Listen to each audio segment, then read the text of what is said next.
Па изгледа ќе да тргнавме. А што правиш ти во Бугарија?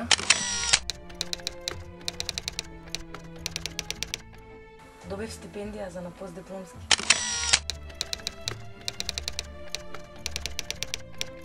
Да на постдипломски? Честито. Фала.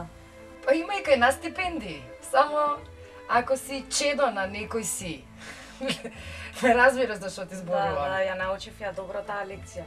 И не би сакала пак да поминувам низ истото. Оф, леле, знам за што ми зборуваш. Еве да ти раскажа мене што ми се случи.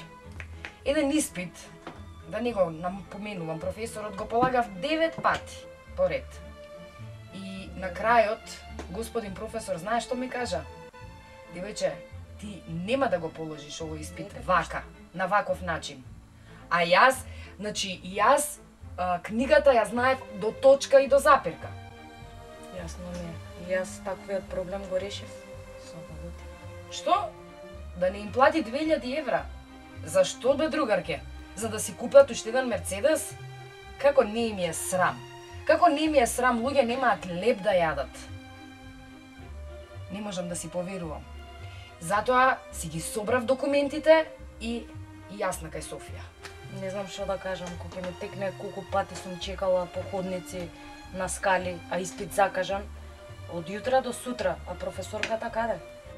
Каде е? На фризер каде е? Да не и текнало дека закажала испит. Нема шанси. Плати си го испитот, плати си подписи, плати си едно, плати си друго. Па што? Па да ти се одмили факултет, да ти се одмили диплома и се да ти се одмили. И што е најлошо?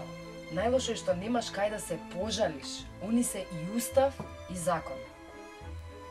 Ево, ја мислам да престанеме да збориме за ова, да ни тргне патот подобро.